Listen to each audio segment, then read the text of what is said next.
listening to WEBurlesque, a brand new podcast with burlesque performers talking about burlesque things and other things. Because as we know, burlesque is something of a reflection of society and today and what's going on. And I am your host, Viktor Devonne. And today's guest, we are recording on January 6th, 2018. And I have the titties from Jersey City. Yay. Lillian Bustle. Hello. I know that it's the 6th because tomorrow is my birthday. Oh, happy birthday, Lillian. Thank you. I'm very excited. Are you a birthday person normally? Do you deal with... I usually am, but it's cold as hell this year. Mm-hmm. So I waited till the last minute and made some last minute plans. So I was like, well, if people show up, they do. And if not, that's fine. Yeah. I will say, we're recording in Jersey City, in New Jersey. And we had a snowfall 2 days ago, but it still looks about like it's just happened. Yes. Parking is an interesting challenge. Yeah, and nobody shovels in my neighborhood. It's the law. It's required. It's a Jersey City Heights law. You're not allowed to pick up after your dog. Oh, okay. And you can't shovel the sidewalk. So I've worked with you. I've known you for 3-ish years. Yeah. 4-ish, almost. 4-ish sounds right. Because I met you, we did a show in Clifton, and I had you do what is known as one of your most famous acts, I would say, your most known acts, which is your turducken. Yes. And we had a Christmas show, White Elephant Burlesque, which is my show, which I've been doing, boy howdy, 10 and a half years. Mm-hmm. And I run a weekly at Rock Bar on Christopher Street in New York City.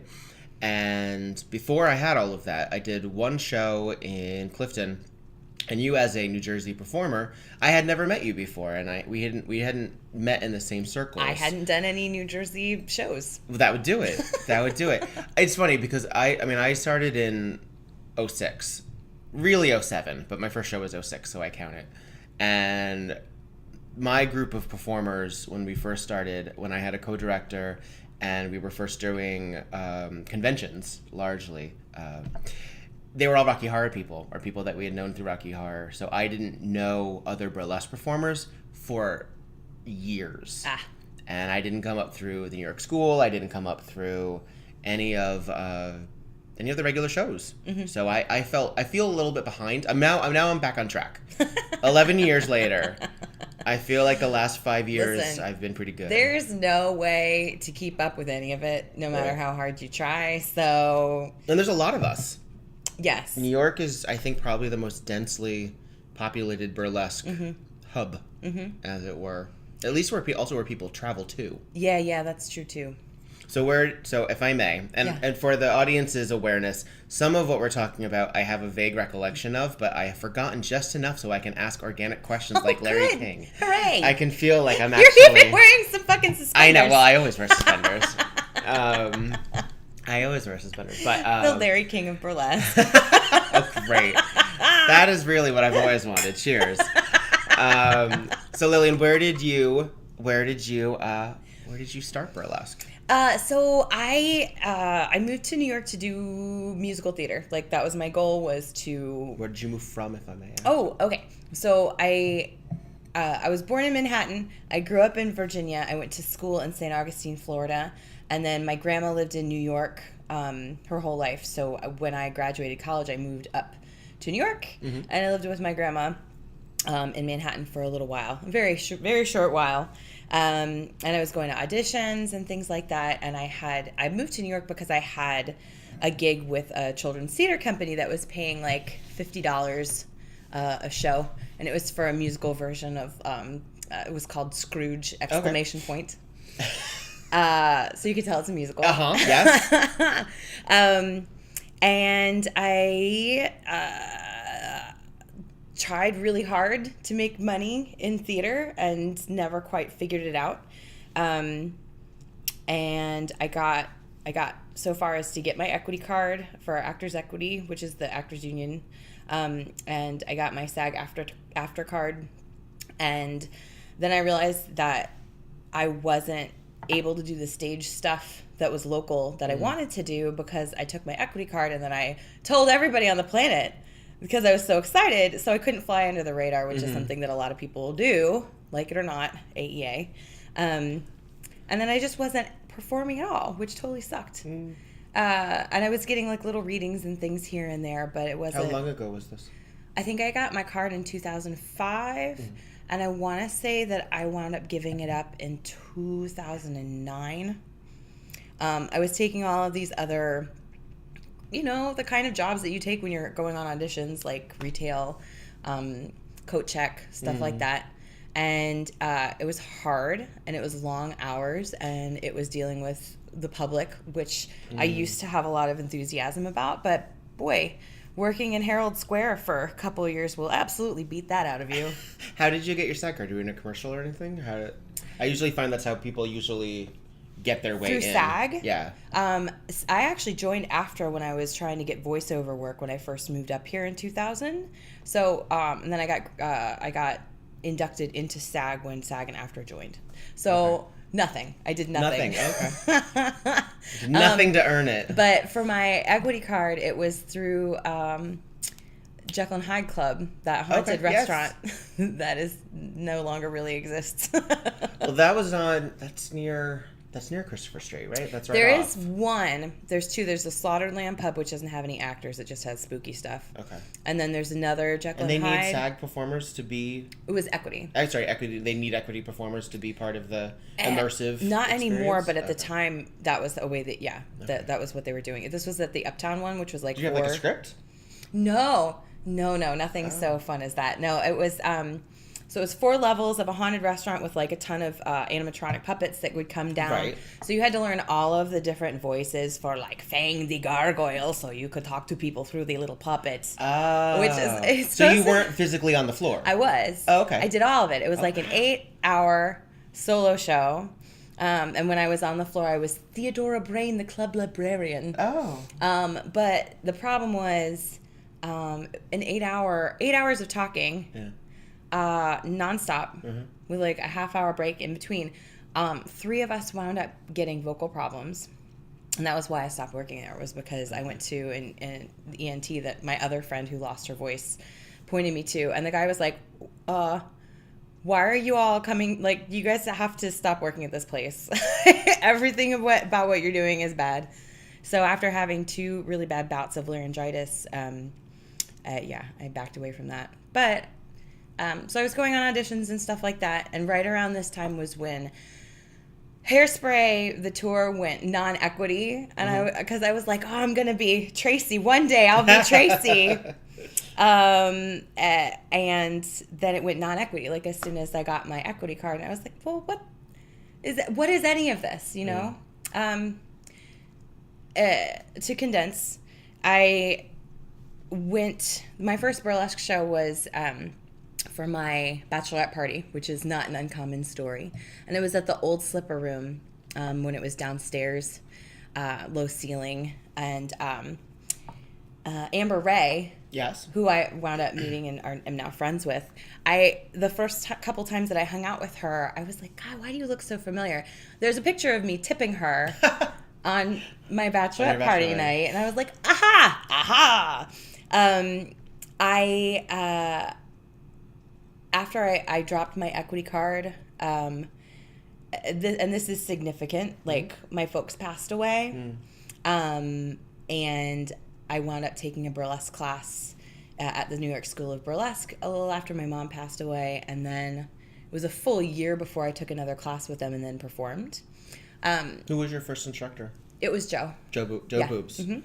Joe Boobs Weldon. What was the class like? So the very first class that I took was they do day-long intensives, maybe twice a year. So it was a little crash course, and I found that very helpful because it told me as much as I really needed to know without there being an end goal of performance.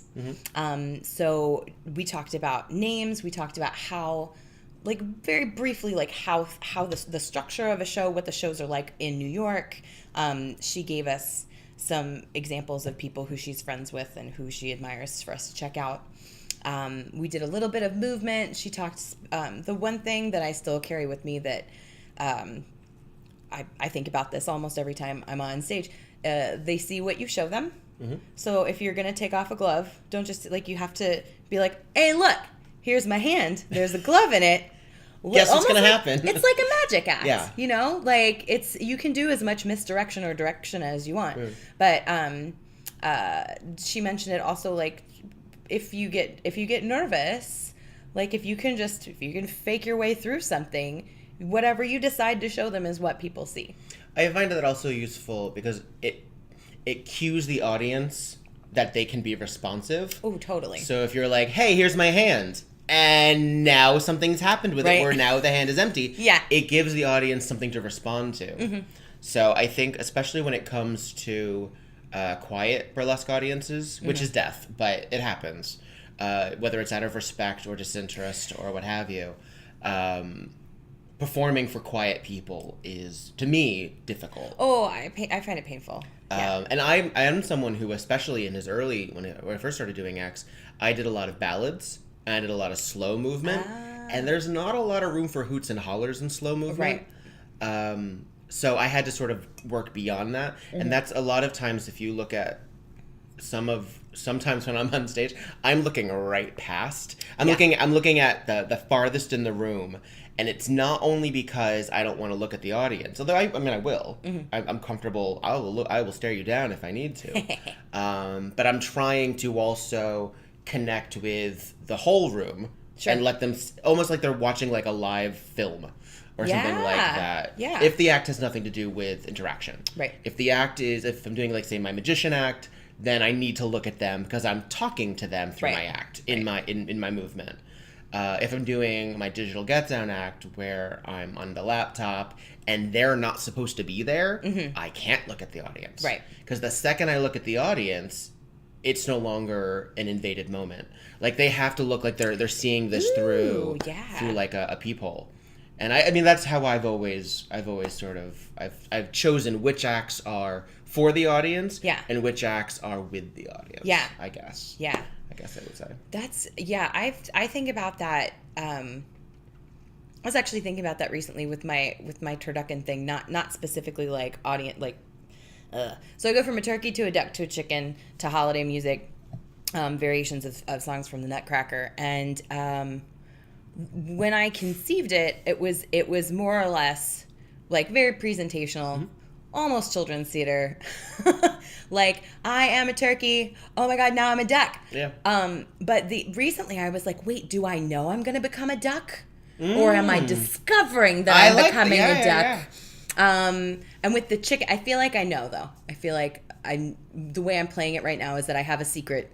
And you're sharing it with the audience. See, not like, oh, what's happening? It's not like a metamorphosis. Right. It's, guess what? I'm actually a duck. I'm not. So do you think that, to get really metaphysical here, do you think that, what do you end up as? You end up as chicken. A chicken. Well, but then I take the chicken stuff off, and then I'm just a sexy lady. So are you a sexy lady who is pretending to be a chicken, pretending to be a duck, pretending to be a turkey? I think that I am some kind of a bird that is pretending to be all of those things. So are you a bird who's trying to be human too? I think so. Oh, wow. All right. Because I remember I had a discussion with, because I didn't grow up with, when I say grow up as a burlesquer, because I grew up as a burlesquer without basically checks and balances, as it were. Basically, it was me and my friends, or me and my colleagues in community theater, essentially. That's how we ran Rocky Horror. I know a lot of people view Rocky Horror as it's just a bunch of people who show up at the same time and dance in front of the screen. But we had meetings. We had plans. We invested a lot of money.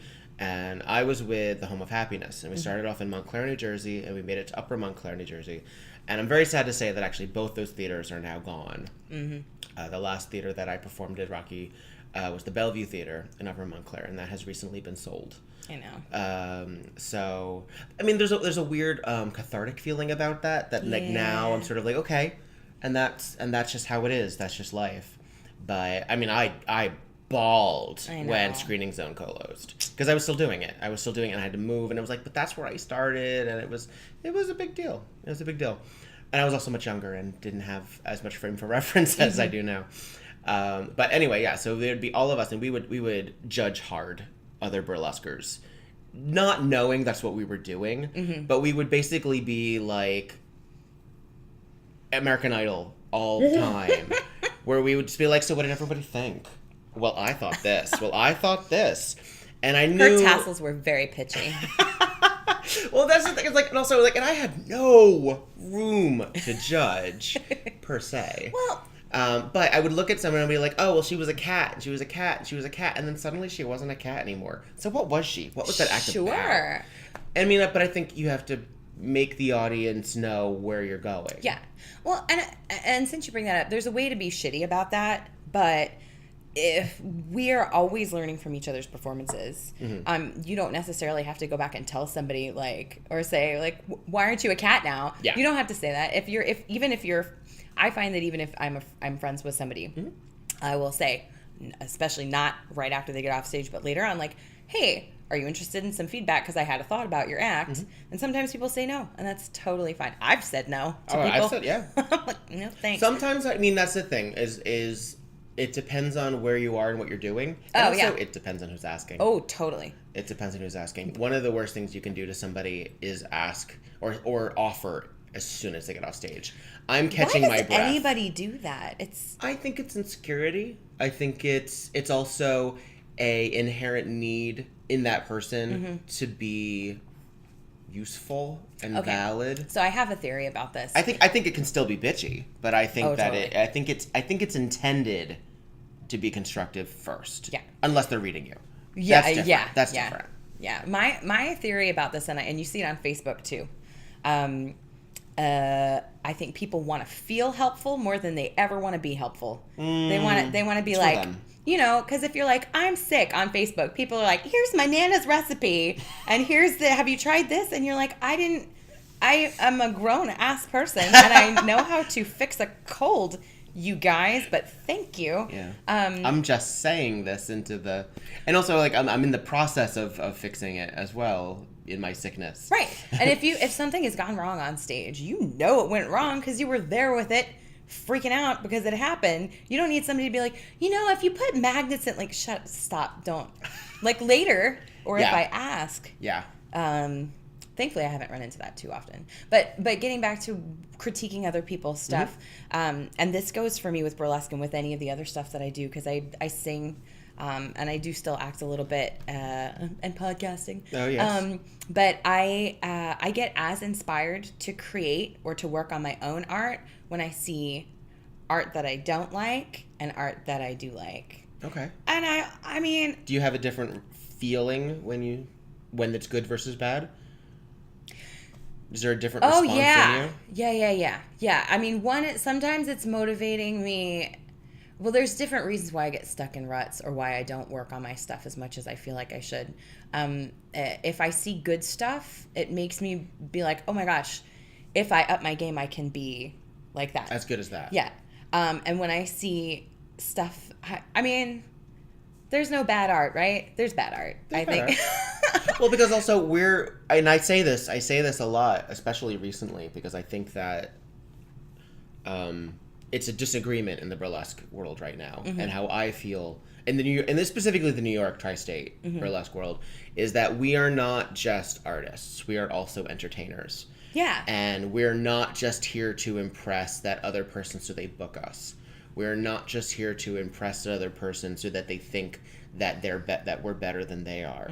It's also about this audience who may or may not be also burlesque centric, being like, "Fuck yeah, that was really great," or at the very least, I was really amused by that, or I was really touched by that. Right.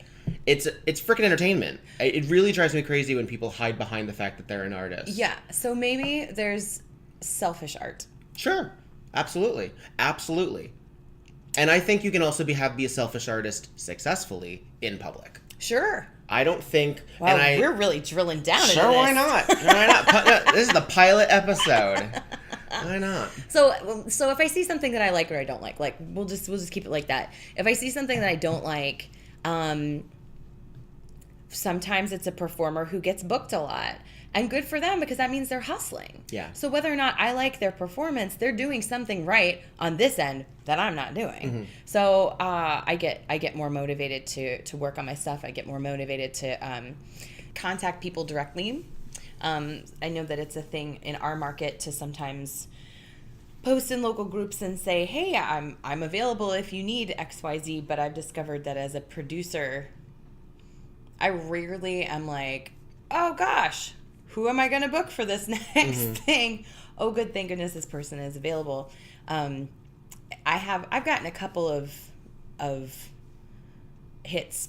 You know, people have contacted me a couple of times when I've done things like that, but I think that most people will agree that contacting people directly is the way to go. Anyway, whether it's good or bad. Sorry, my cat's doing tricks in the background. I like it. That's Sabine's a performer too. Hello. Oh. See, now we're my favorite murder because we have a cat meowing in the background. Beanie, you want a cookie? Want a cookie? No, she just wants to smell everything. That's all right. Yeah, I admittedly, I brought a bag in from my house, which smells like my own cat, Samuel. That's true. And so Sabine is... Is there anything in there that's breakable? Nothing's in there right now. Oh, great. Okay. Well, she's about to be on it. Okay. So, anyway, one way or the other, if it's art that I like or art that I don't like, it makes me want to work on my own art. And I get stuck in places like when it's cold out or if I get busy with other things because, like I said, I sing in an a cappella group called Cabaret Sauvignon. I figure model. I do a ton of different things in addition to a lot of body positive activism work. And I get distracted sometimes and I wind up maybe not going to a show for a couple of weeks.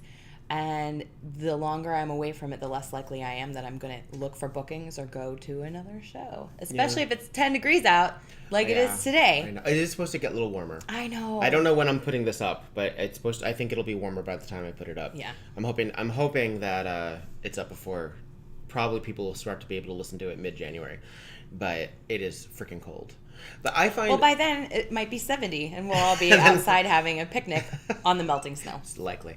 We're slightly different in the fact that I love burlesque.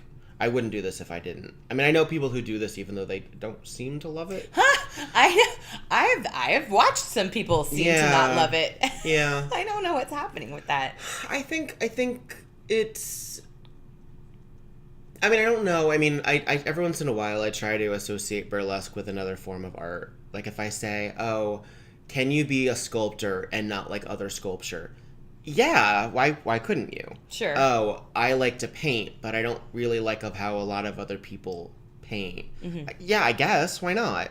I'm an actor and I don't like sitting through plays. Or I'm a writer and I don't like reading. I don't know. To me, I guess... I remember, because I used to write before I knew what the term was, I used to write little fan fiction for movies that I saw. Oh, fun. Or for just media. I used to write Dick Tracy fan fiction and Clue fan fiction, and I believe I even wrote Jesus Christ Superstar fan fiction at one point or another. Yeah. This is amazing. Yeah. I expect an archive. You know, I think, actually, I was about to say I think much of it has been lost, but I think my mom has probably saved a good chunk of it, I've got to say. Which I'm not thrilled about, but we'll see. Wait, was the Jesus Christ Superstar one dirty, though? No, they were never dirty. They were never dirty. Huh. I thought that's the whole point of fan fiction. Well, not when you're like 7 or 6 necessarily. All right. Not enough. Necessarily. No. You were writing spec scripts. Basically, I was continuing the story. I mean, and sometimes they were like, I remember like one of my Clue ones. It got a little dark, but because it's about murder. Mm-hmm. But I mean, anyway. But I remember, and it's a little bit of a tangent, that my mom at one point said, well, you know, you have to read more because if you want to write, you have to read more to know how to write. Sure. And I remember being very belligerent in response to that. I remember being like, don't tell me that I need to read how other people write so I can be a better writer. I mean, I was 7. And then you learned how to talk. Basically. But, I mean, and admittedly, I don't read nearly as much as I wish I did. I mean, I'm reading every day because we live in a culture of reading. Technically. Oh, man. We live in a world of blogs and we live in a world of articles and shares and clickbait. Mm-hmm. But if we didn't read it, then we couldn't respond to it and we couldn't be misinformed. Or we couldn't be informed. Right. Or we couldn't have a visceral reaction to something. And I mean, I'm not going to get into like a whole big thing about how social media has changed all of that. But I think when it comes to other art and how we respond to other art, it's very personal. And I have a dear friend of mine who performed in shows that I did, who burlesque is really not their thing. But they enjoyed the elements of burlesque that they had. They enjoyed the character creation. Sure. They enjoyed doing scene work. They enjoyed the audience response. They enjoyed the costumes and the arc, the going from one to B to A to D. Yeah. And they weren't the first in line when that was like, oh, I'm going to go see this burlesque show. They were like, that sounds like fun. I hope you have a good time. Like, that wasn't like, they wouldn't necessarily want to see what everybody else was doing. Sure. And I don't know if that was simply because they were an actor doing burlesque, and that was just how they translated it, or if they were just going to be permanently disappointed by everything. They were the living embodiment of "is that all there is," which is also possible. But is that all there is to a stripper? Basically, I mean, really, frankly, that was a lot of their reaction to it. And my response was, "Well, then you're seeing the wrong burlesque." Yeah. I mean, but but my favorite of burlesque is maybe not their favorite of burlesque. All this is fascinating. I mean, I've been to shows that I didn't like, and I've been to shows that I absolutely loved. And I've been to shows where I had a great time, but they were a little strange. Like when I was in Vancouver, I saw a Doctor Who show that was all the doctors. So it was an evening of breakaway pants is basically what it was. But that said, and I'm not a huge Doctor Who fan. Don't be mad, you guys. I haven't. It's really okay. I don't have enough time to be a fan safe of place. so many things. You won't get the comments. I'll get the comments. Okay. Jesus, I like it. I made Donna a Doctor Who birthday card. Anyway, whatever. It doesn't matter. Steven, cut it. Steven. I really do feel like let me put a pin in this. Not enough of a fan of things. Anyway, an evening in breakaway pants. Yeah. But I still enjoyed the whole show. Sure. The host was really engaging. The storytelling was really great. But I was a little bit like, oh, pants again. Here we go. Back to the thing. I do sometimes feel like I'm not enough of a fangirl to really fully participate, at least in the New York burlesque scene, because a lot of it is nerdlesque. Yeah, there's a lot of... I think there's a preponderance of it recently. Sure. But that's great. Yeah. It sells tickets, though. Which I think is great. Yeah. People dig it. It does bring out new people, and it exposes people to burlesque that might not have whatever the theme is, somebody's going to be a fan of it, and somebody's going to think it's a hoot to take their friend. Right. Whereas if the theme is people taking off their clothes, sometimes people are hesitant if they haven't been around that. Yeah. And I do feel like I'm missing out, but also I feel like a total faker the couple of times that I have tried to put together an act. The only one that I ever did that I really felt invested in was my Sam Tarley act from Game of Thrones. Okay. See, you just came out as a not great Doctor Who fan. Yeah. I'm not a Game of Thrones fan. That's okay. I have never watched an episode. I've never read a book, and I know maybe 4 of the characters' names, and I learned them all from Tumblr. That's where I am with that. Maybe I just need to start following Tumblr. Maybe that'll be enough. Maybe I don't know. I'm not so sure. I mean, I learned most of it through GIF form, so. Don't we learn everything that way now? Jesus. But yeah, I do sometimes feel like I'm missing out on a huge niche. Like I'm not into cosplay, and I will say, I love where cosplay is going now, because the reason why I was never into superheroes, the reason why I was never into sci-fi, 2 things that take up a lot of the fandom universe, was because there were no fat people in either of those spaces, and I was like, well, I guess in the future or in space, there are no fat they've people. Eradicated fatness. Yeah. I mean, and that's representation, and I think I've said this before, that when somebody comments on either the absence of diversity on stage or the existence of diversity on stage, is that an audience wants to see themselves. Yeah. But they want to see the best version of themselves as well. So they want to see themselves all fabulous, and they don't want to just see them as as a joke. Yeah. Or as a punchline. Right. Or shitty. Well, that was another reason another thing that drew me to burlesque. Was because when I was getting roles on stage or in like the small bit of film that I did, I was, I'm a best friend, or like in college I was everybody's grandmother or mother, even though obviously I was too young to play those roles. But now I'm really great at age makeup.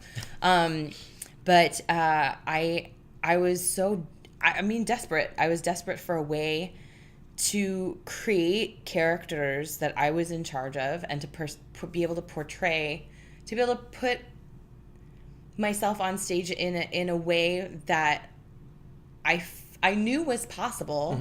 Something that was glamorous, something that was fun, something that was fabulous, and not like an old lady in a dumpy house dress, which I've done that so many times, adorably, I might add. Sure. But there's a shit ton of Neil Simon plays that you are ready for. I'm telling you.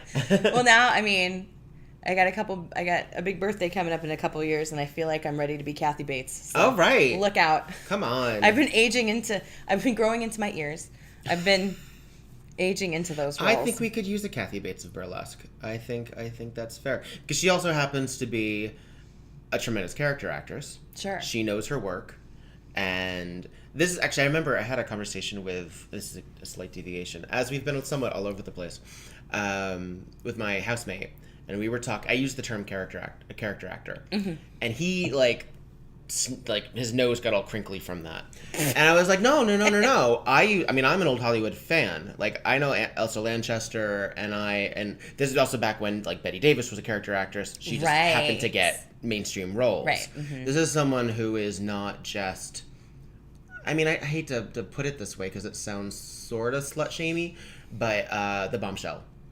It wasn't just the person who was hired for their looks or hired for their bus line, essentially. Yeah. Well, it's not slut-shaming the person. That's what the role was. That was right, the that only was the thing. studio. That was the only story that you could and tell. And that's why as a busty blonde. Marilyn Monroe had issues, because she was a smart dumb blonde. Right. They kept making her dumber. Yeah. And anytime you ever read her interviewed or hear her interviewed, she clearly wasn't those characters. No, absolutely not. And her characters, she had a way of playing them where you kind of knew she was dumbing down. Of course. For a little, but with a wink. Like there was a way of doing that. I think character actors are necessary in burlesque because you have 5 minutes or less, or more if you're in Brooklyn, where that wasn't a read, this is reality,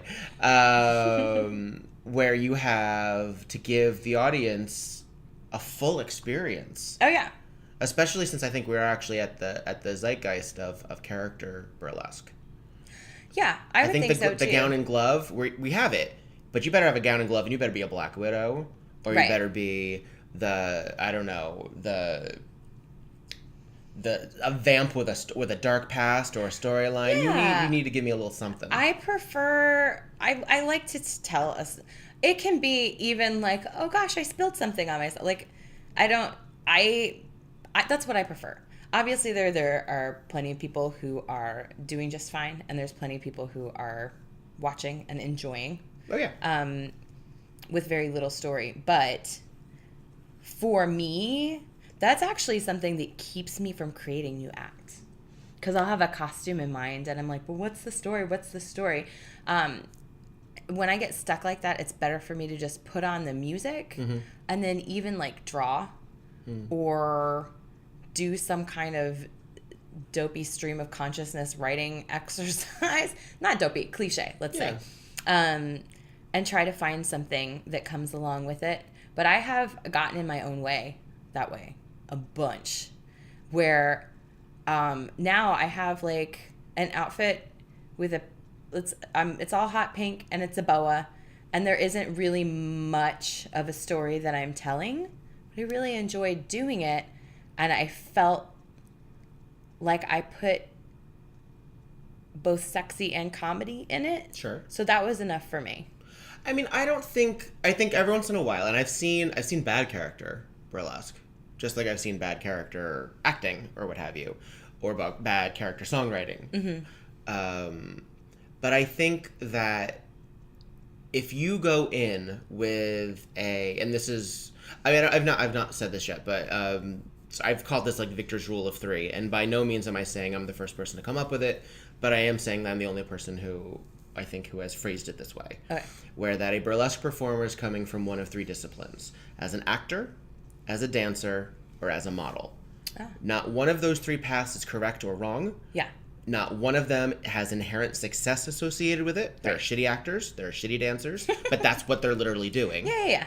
And there are hybrids. Yeah. Because you have dancer models, you have dancer actors, you have model actors. We have that in our celebrity world right now. Yeah. People who, and then they may be more successful at one or the other, or they may be equally successful. Mm-hmm. There are people who have, or there may be people who will later in life be viewed as successful in one or another. Right. So I think that if you're going to come from an acting standpoint, which is where I come from, mm-hmm. And I know folk who would disagree with me if I put them in that criteria. If I say, well, I think you come from an acting standpoint, like, no, I don't. Like, okay. But I think you do. Yeah. It's that you're going to create an act even if you're the only one who knows your backstory. Yeah. It's sort of like for gaming people, if you create your character sheet, you may have a +5 sleight of hand, mm-hmm. which means that at any point you can pickpocket, or at any point you can sneak around this or do misdirection. You in that campaign may never actually get to do it, but it will influence how you do everything. Oh, sure. Because even if the audience doesn't know that's literally where you're coming from, it will inform how you perform. It'll mm-hmm. inform how you react. Yeah. So if you are let's say you're the femme fatale walking into the detective office to find out who killed your husband, mm-hmm. and you're the one who killed your husband, right? And you go in there knowing that, yeah. Even if we don't get Act 2 or Act 3 where that's revealed, mm-hmm. your performance, how you choose to react, how you choose to move, even if the audience never sees a knife, yeah, that will help your performance. Yeah, it's more fun for me too. Mm-hmm. Like, I will say that also I've gotten a lot more relaxed about how I tell stories on stage. When I first started, I still have that 2 minute and 33 second song, the Johnson Rag Esquivel, where I remember the first time Victor and I met was Hypergender. No, it was Thick. It was a It was Thick. show. You're right. It was at WOW Cafe Theater. Mm-hmm. Where they also have Hypergender. By Alphabet City. Mm-hmm. East 4th Street. And it was Thick, which the incredible Edible Aquinos was running there. Yes. And we were in the same show. Yes. Okay. Yeah. And I remember I went on stage, and I came back, and everybody backstage was like, "You're done? It's over?" And I was like, "I know. I'm sorry. This is the fast one." But I went from needing to fill like every single moment with like, "Ka-pa, pa, oh my God, look here, boosh, I just took something off," to being able to have stillness, mm-hmm. and to be able to. I still have a hard time with slow. So you can be still or fast, but you have difficulty with slow. Yes. Yeah. There's no. I can't get that Tai Chi thing going. It's rough, and honestly, it kind of scares me. Slowness, like if I spend time. And this is, unfortunately, the audience will be able to hear this. But if I just move my hands slowly in front, it kind of creeps me the fuck out. Huh. People walking in slow motion or me being in slow motion is very creepy to me. And I know that's not just what slowness is. Yeah. Slowness is also a regular movement, but with precision. Yeah.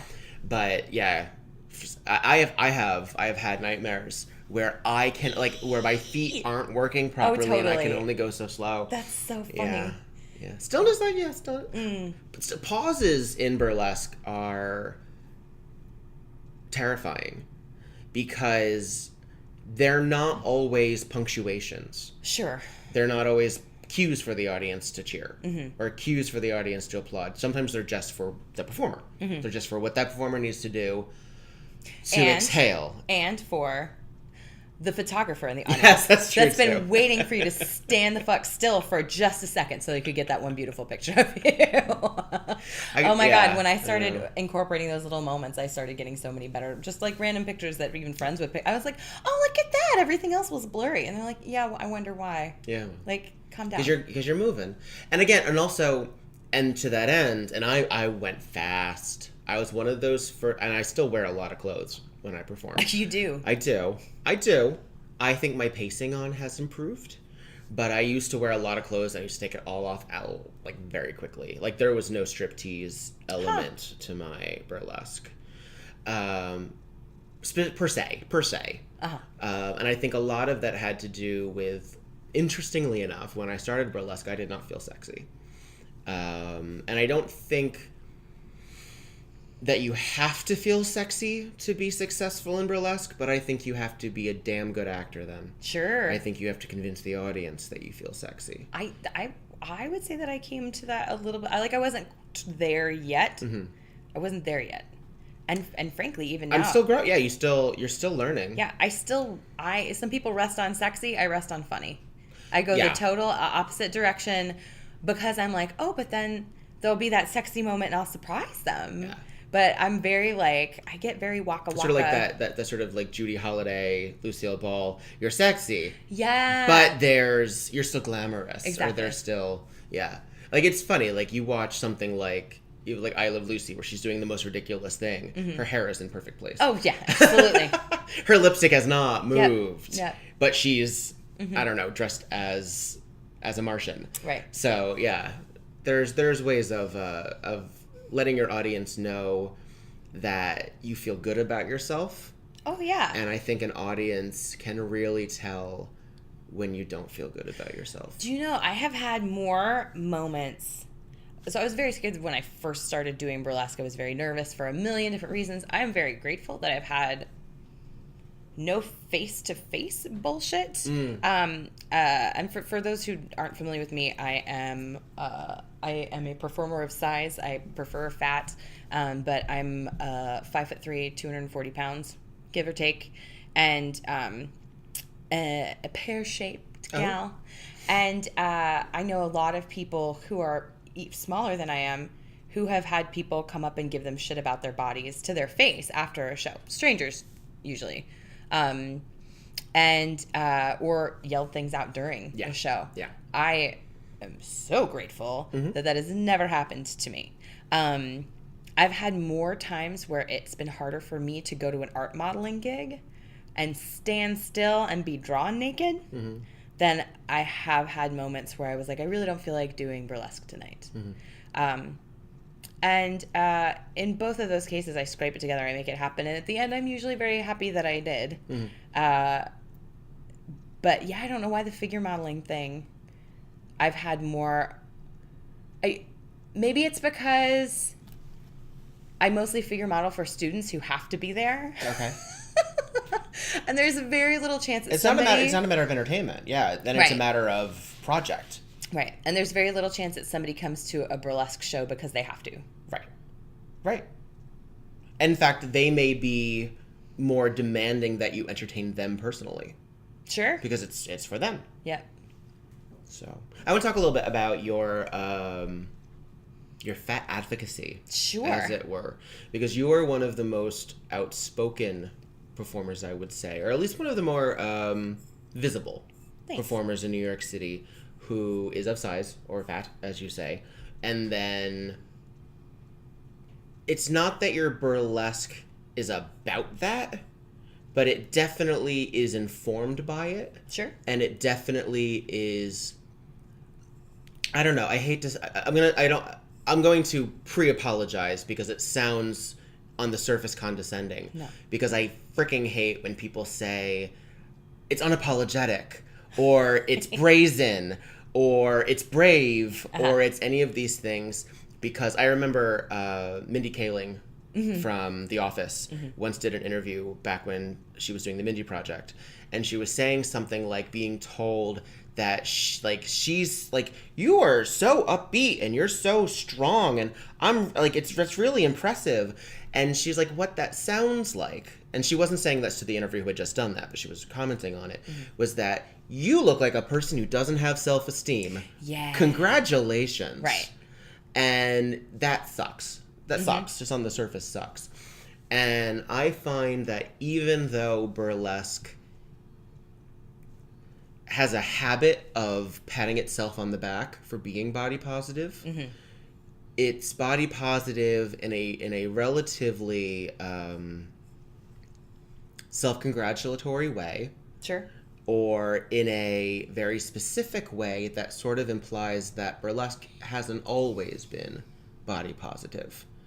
Or that a person's agency is newly found within burlesque, and that maybe the showgirls of old were being forced to do stuff, or even if they were, or sort of like that they weren't being themselves. They Sure. didn't have the. And I've read enough about legends, and I've worked with enough in the industry to say that it's mostly bullshit.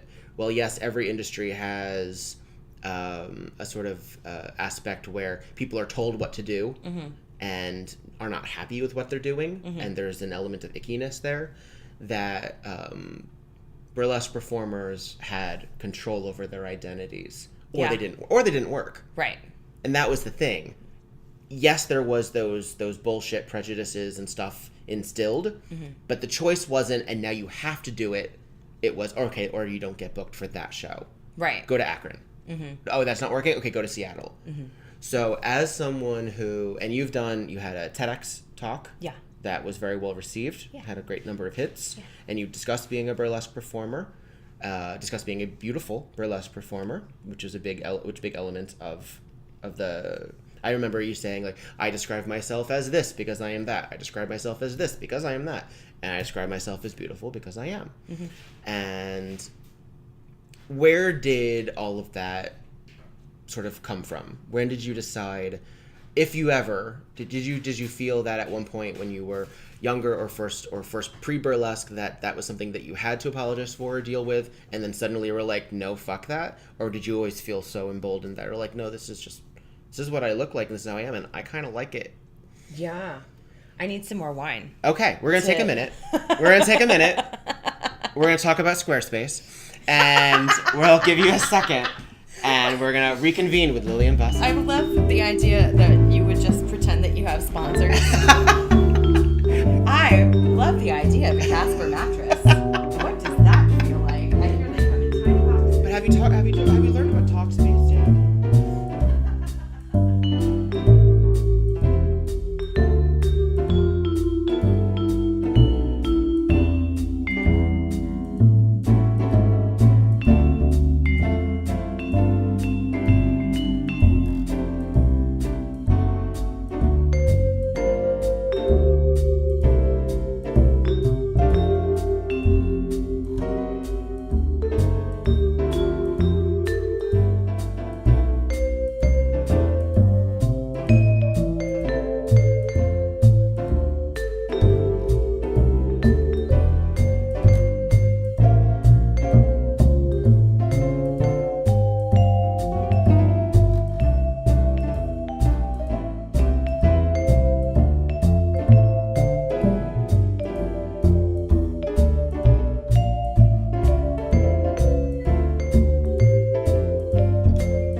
And we're back with WEBurlesque. Yay. I am your host, Viktor Devonne.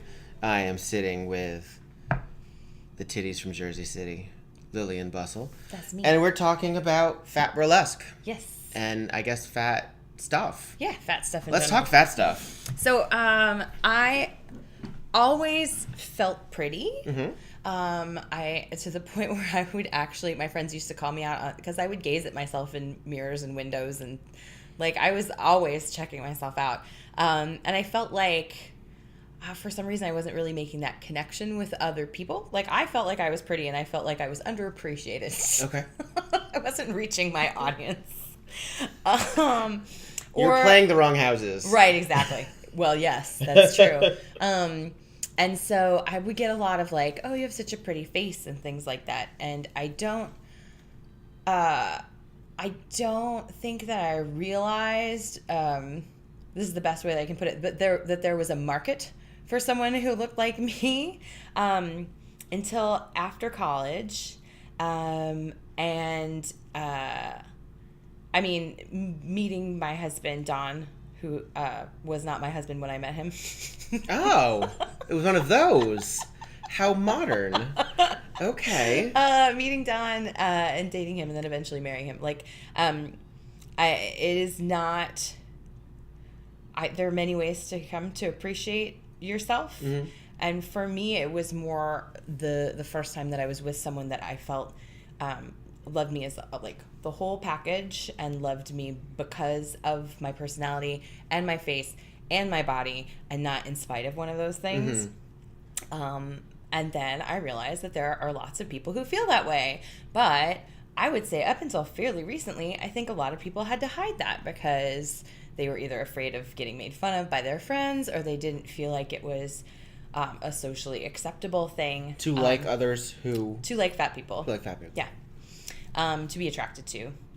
Or even just to enjoy the company of, because we are the friggin' big fat butt of so many jokes. Yeah. We're like, if in the media we're something to cringe at, we're not like... To the point where when I was younger... I felt weird hanging out with other fat people because I was like, oh my God, one of us is enough for this room. Like, I'm going to hang out with you? Listen, I feel... People have asked me this question a number of times, and I think that maybe this is it, that like, when did you come to like, when did you really embrace fatness? When did you come out as fat? So, I think that when I first embraced it was when my best friend Lish in high school got a Geo Metro, which is a car the size of a roller skate. And she and I were about the same size, I guess like an 18 at the time. The first time we both squoze into that Geo Metro, I was just like, well, here we are. This is officially a clown car. Like, this is amazing. I didn't even know you could be cramped in a car. Like, I didn't know that was a thing. And I was like, here we go. And that was the first time I was just like, oh, yep, two fat people hanging out in a tiny car. And I look back on that and it makes me so upset. I'm not mad at myself, but like, I deliberately backed away from friendships at the time when I was in high school. Like, I walked away from people who I perceived as either not doing fat the way I thought they should be doing it, or because I didn't want to draw too much attention to myself. And so, therefore, I didn't have anybody to commiserate with about painful stuff. I didn't have anybody to talk about good things with. I didn't have anybody to swap clothes with. I was like this the lonely girl on Fat Island, but I made it that way for myself. Okay. And then my friend Jen Ponton, who's an actor, we were working together at Lush a number of years ago, the aforementioned Herald Square Nightmare retail. And she was talked freely about fat acceptance movement and pointed me to some movers and shakers in that area. And I was like, oh, I'm here now. I'm here. I'm so here for this. And when I started doing burlesque, it just sort of came as like hand in hand, which like for some people, like cosplay and burlesque go together, and they are as big in cosplay as they are in burlesque. it was important to me to do both because that's where my heart was, to be like, I'm a visible fat person and I'm taking off my clothes on stage. Which is inherently political. Right. Yeah. But also, like, unavoidable. Because it's what's going to happen. Right. It doesn't make sense to me, like, when you think about fat actors who don't really talk about fat activism so much. Adie Bryant just recently started talking about being a fat person on TV. Okay. I love her. I'm so happy that she's on SNL and so weirded out by the fact that she didn't really talk about that. And I understand people who are like, I'm an actor. I want to just be an actor. Right. I get that. And that happens in other communities too. That happens with, why do I have to be a black actor? Why do I have to be a gay actor? Why do I have to, yeah. It's a lot of pressure. And in this case, it's one of the most. It's still culturally tenuous with how accepted that it is. Yeah. For other people to be the way they are. Right. And that we are at a culture where we bombard everyone with how we can correct ourselves and fix ourselves and make ourselves more appealing to everyone else for some reason. That we don't spend a lot of time saying, this is who we are. How do you feel about that? And are you cool with that? Right. So, I mean, you're cool with you. Yeah. Right? Mm-hmm. How do you feel when you work with someone... And this is not to shame anyone in any weight loss goals that they have or any journeys that they are in the midst of. But when you see fat people depicted in pop culture, I know, because we're Facebook friends and personal friends, that you have feelings for it. That fat suits bother you. Oh, yeah. And that fat jokes in the guise of a burlesque act would bother you. Yeah. How do you feel that your burlesque either fights that, reflects that, comments on it, or will hopefully one day make that invalid? Right. So my actual performance, I mean, I don't know that I've ever... I don't feel like anything that I've done on stage has directly addressed the concept of a fat suit. Although I will say that Jezebel Express has an incredible act where she comes on stage wearing a fat suit. Okay. And then she takes it off, and she is still a large-bodied person underneath it. And it's it's very fucking nuanced and multi-layered, and I absolutely love it. But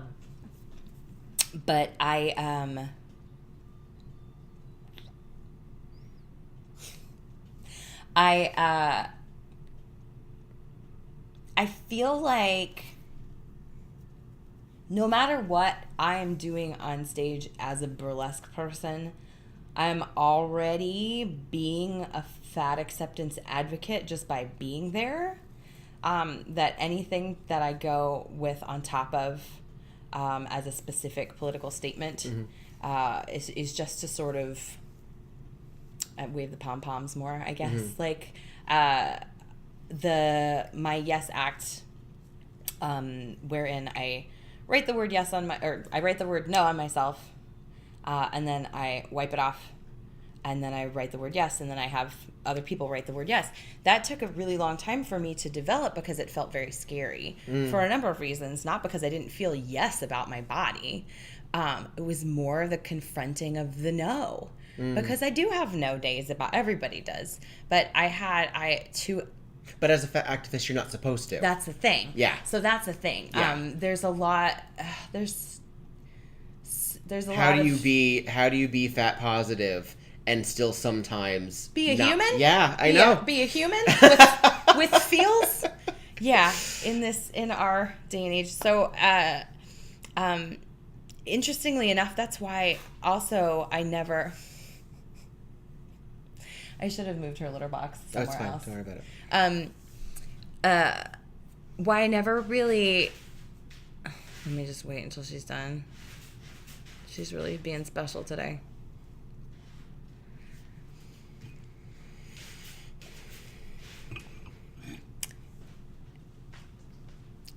That's why any of, like, the Weight Watchers or anything like that, the idea of going into a room and sitting down with other people and kind of being like sad and apologetic about your body and what you ate this week, I was always like, that sounds like a horror show. Why would I ever want to do that? Okay.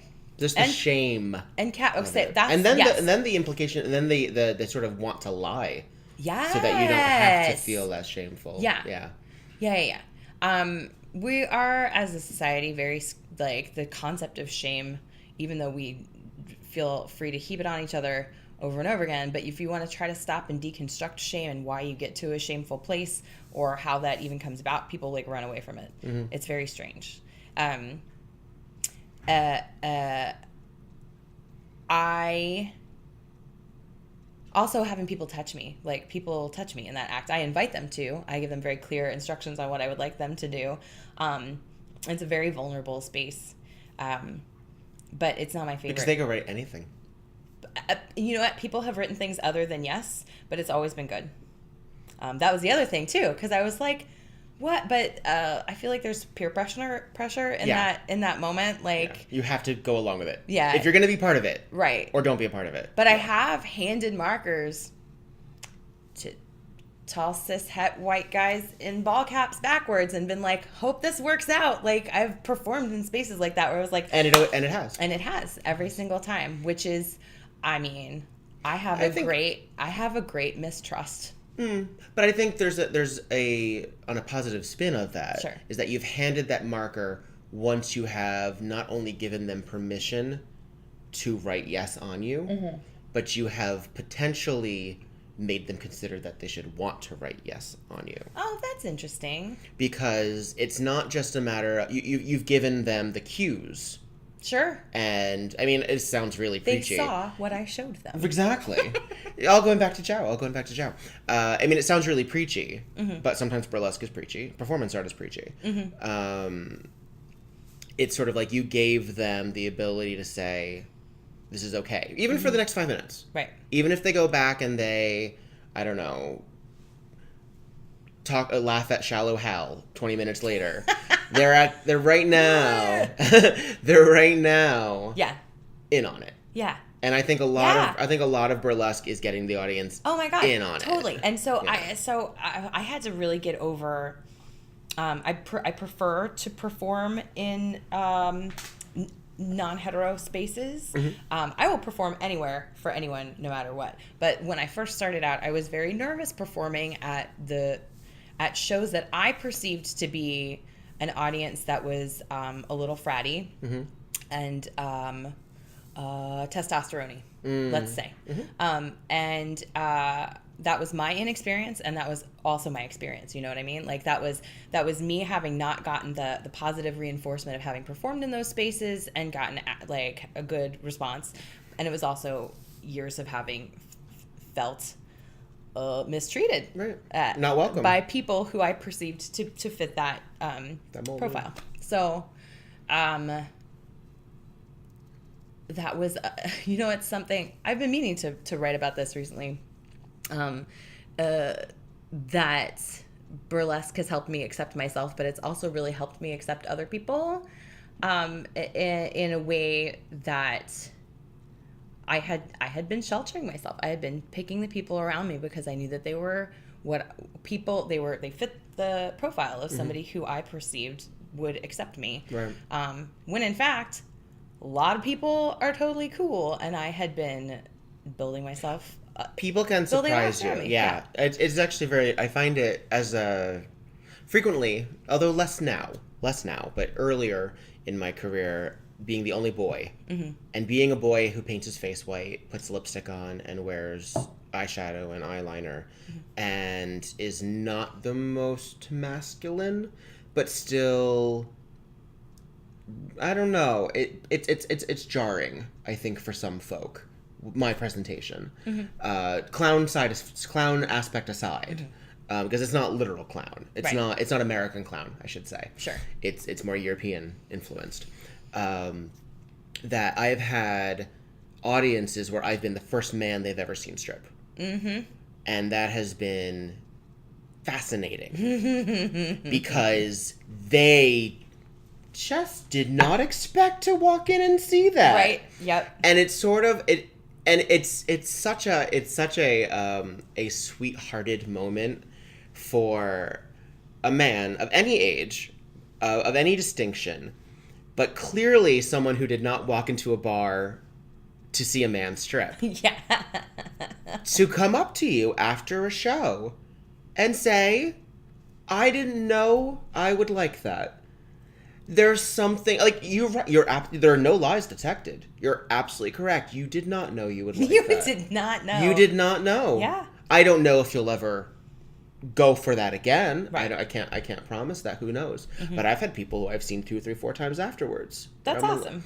That's so great. It is. I feel very gratified to know that I have been a conduit for someone's first. Yeah. I've been a lot. I mean, White Elephant's been a lot of people's first burlesque show. Right. When we did conventions, we were a lot of people's first burlesque show. Even in our infancy, when we were really rough and really sort of we were young, and we were scared, and we didn't have a lot of pressure from the outside world, but we had a lot of pressure on ourselves to prove ourselves that we knew what we were doing. Even though we were dancing in conference rooms, we still felt this weight of we have to be good. Right. And because it's in a conference room, they're not going to feel that they have to like it. Yeah. There's something to be said about being in a beautiful... I mean, people have cheered and standing ovations for shitty Broadway plays just because they're in a fucking Broadway theater. Sure. Yep. To be in such a vulnerable place where you may not be as good, that's rough. And to be people of varying sizes... which for some reason, and I just didn't see it coming, I just didn't see fat acceptance as controversial when I first started burlesque. Oh, that is interesting. I just didn't think about it. And maybe that's also because Rocky Horror was such a body positive experience.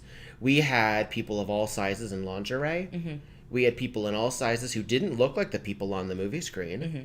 Because they're all relatively thin. They're not in shape. The only one who's really in shape in that movie is Rocky. And even he's kind of scrawny by today's standards. Yeah. He's by no means a bodybuilder. That was the time period, though. But absolutely.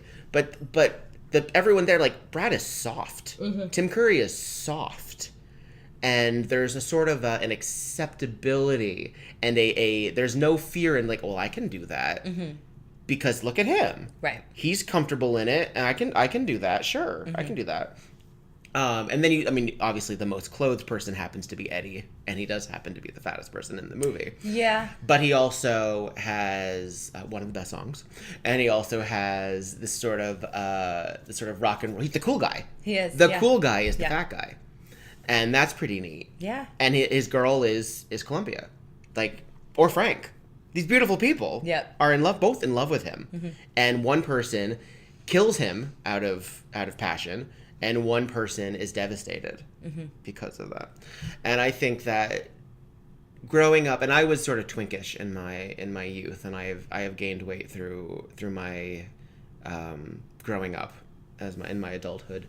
My metabolism not only has changed, but I come from larger people. My mother was my birth mother was a larger woman, and my father is by no means a twink himself, or a twunk, as it were. Twunk. My father may listen to this and you're like, I don't know what that means. And that's okay, Dad. That's okay. Urban Dictionary. But I'm soft. I'm a soft guy. And I know that I didn't have to, and as much body stuff as I've worked through, and I have felt really bad about myself. Again, I said I started in burlesque when I didn't feel sexy. I didn't feel great about myself. My second show, I had been recently dumped. And that's hard. Mm-hmm. That's really hard. And then I hit the ground running, and I felt really good about myself. But I was coasting on anger and frustration and fear. But a lot of my burlesque in my first 5 years was mad. Mm-hmm. It was rebellious, but it was a response. Right. And I think my burlesque now is far more celebratory. Yeah. It's still rebellious. Sure. And it's still strong, it's still brave, it's still whatever you want to call it. But now, it's not unapologetic. It's celebratory. That's so interesting. Even if I'm still commenting on feelings that I don't necessarily love. Yeah. Because I still have my Jar of Hearts act, which is where I reflect on comments that I both feel and have been. Every good burlesquer needs an act where they write on themselves. It's a rule. It's a rule. And that's mine, which I came up with 7 years ago. And have found fewer places to do it, which is kind of nice. That act has become one of my least performed acts, and at one point it was one of my most. And I think that being in a happy relationship has helped that, because I recently got married to a very wonderful man. Thank you. A very wonderful man who has not only accepted who I am and what I'm capable of, but has also accepted what I'm not yet ready to deal with. Ooh. And at least as far as I know, yeah. he's accepted that. as far as I'm aware. And I've accepted quite a bit on my side as well. And it's through, but again, I wouldn't say that relationship is the only reason that I feel good about myself. Oh, yeah. It certainly helps. Yeah. It certainly is a major component of why I feel good about myself once I take off the grease paint. Because it can be a lonely fucking Elaine Stritch in her dressing room world when you're not making them laugh. Yeah. For those who are unfamiliar, I'm referring to Elaine Stritch's one-woman show where she talks about how she's just the cat's pajamas when she's doing Noel Coward. Just the cat's pajamas when she's doing this great show. But she's sitting alone in her dressing room, and maybe that's all she'll ever get. Yeah. If I may, sure. Where that's concerned, I do get like that sometimes, even if things are going well. I get a good dose of why am I here sometimes. Like, what exactly am I doing, and what is the point? In burlesque or in just that? I mean, in everything, but in burlesque specifically, okay. and recently. And also, it's fucking 10 degrees in January, and I know the seasonal depression is real. Yeah, and I'm turning 39, real. And there's a whole tomorrow, all kinds of things, all kinds of reasons to be feeling this way. But yeah, at various times, even when I first started, I was like, what exactly am I trying to do here? I know what I get out of it, but like, what am I putting out there? And just when I'm like, is this really worth it? Every fucking time, I get a message from somebody that tells me how I've affected them. Excellent. In a positive way. And it takes my breath away every single time. Every single time. And it's always, I mean, obviously, if I'm at the point where I'm like, well, why am I even here? Right. Obviously, it's unexpected. I'm never like, oh, I suck. But sometimes I think, but maybe there's not a place for me. Right. Because that's on somebody else. For me. Yeah. This is so much work and time and energy and money, and what am I really getting out of it? Like, what else could I be doing? Oh my God, like where am I at this creative point in my life? Right. What could I have already accomplished by now if I wasn't doing this all the time? Right. Thankfully, I do feel like in the last 5 years that I've been doing burlesque, I feel like I've accomplished a lot. Absolutely. But with social media, there's always like, oh God, how is that person posting 8 times a day and they have 13,000 followers? And they were in Chicago yesterday, they're in Prague today. I know. Yeah. And God bless. Yeah. I would like to travel more, but ultimately I don't want to be on the road all the time. Where have you been? Where have I been recently? Where have you performed? I have performed. Where have you found yourself? In Philly. I've performed at the Philadelphia Burlesque Festival. I've performed at Alternities in Cambridge, just outside of Boston. At the Bagel Burlesque Expo, which is the Neo Burlesque Festival in Montreal. I'm about to perform in the Freezing Tassel in Anchorage, Alaska in March, which I'm super excited about. And I've been out to Quad Cities, Iowa, and performed out there. So I've been around. I was Discordia Days down in Greensboro, North Carolina. I like to travel, but I know there are a lot of people who make it work financially by being on the road all the time. And I like my cat and my apartment and my husband, and I like my bed.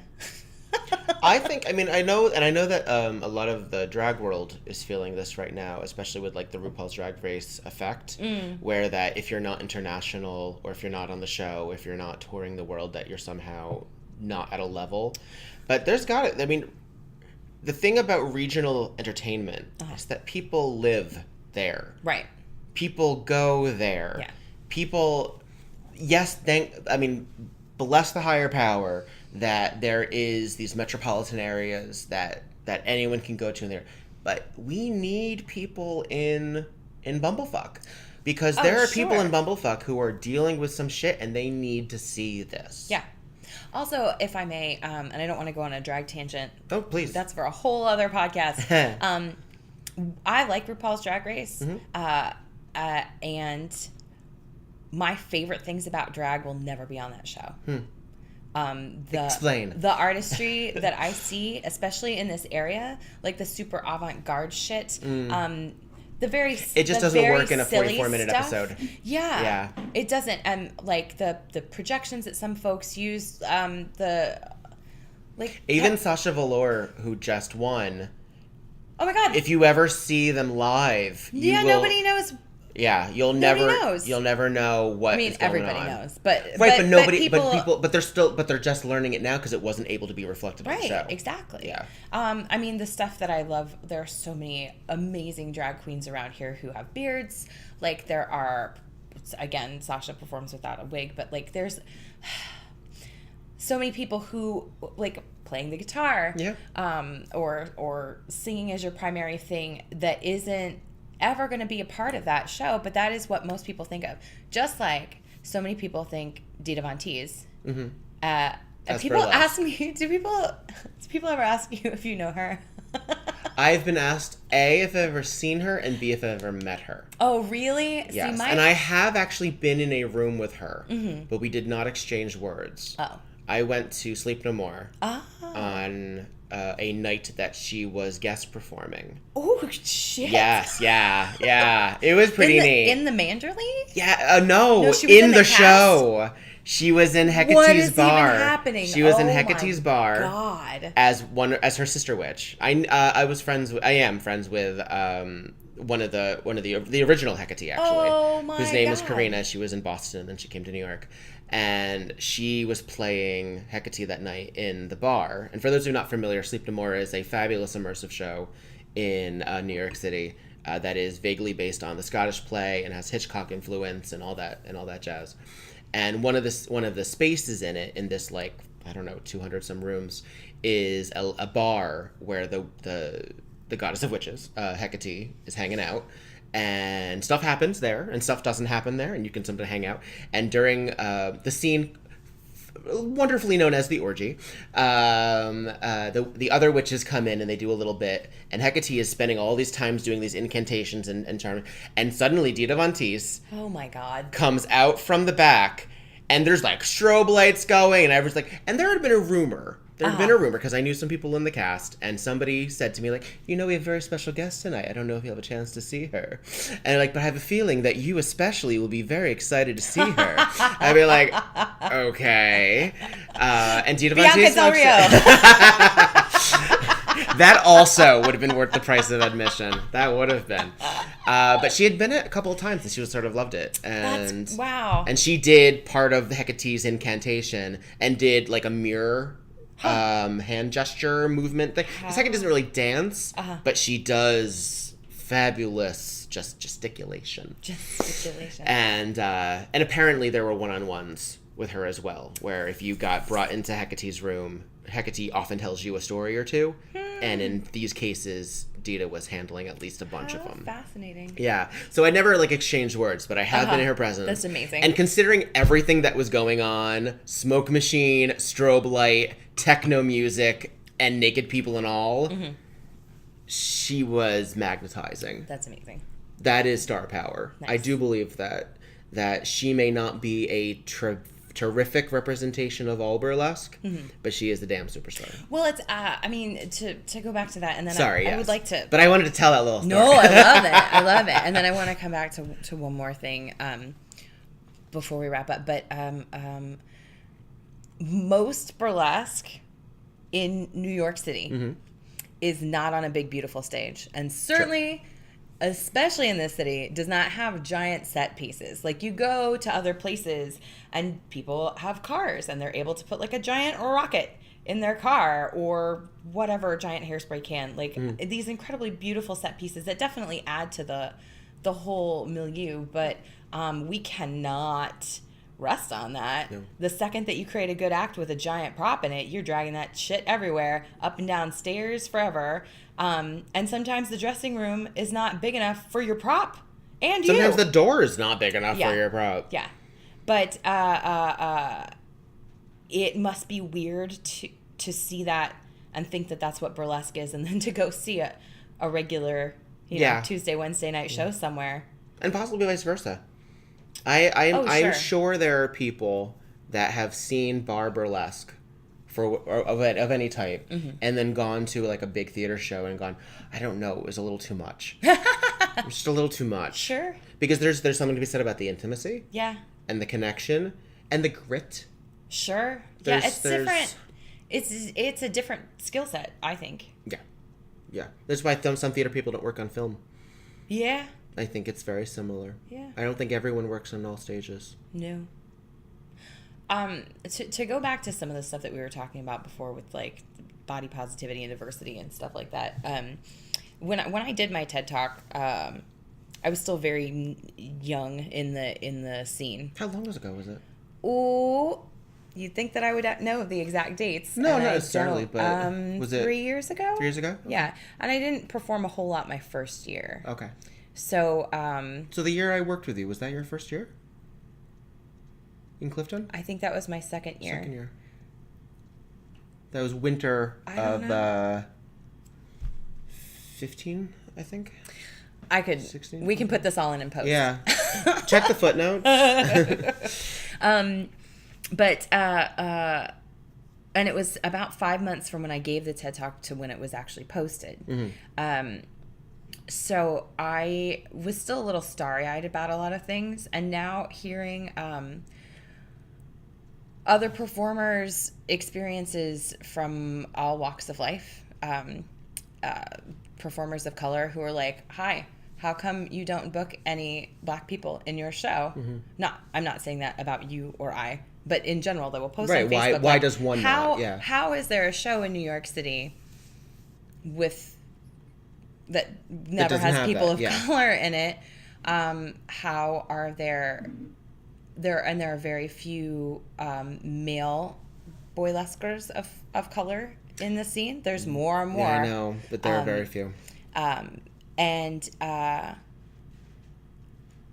mean, the question I feel like is something that we have to think about when it comes to diversity in general is, what are we putting out there? Mm-hmm. Like, as a community, that every time I produce a show as a producer, I feel like I'm telling a story about what burlesque is to the person who's watching the show.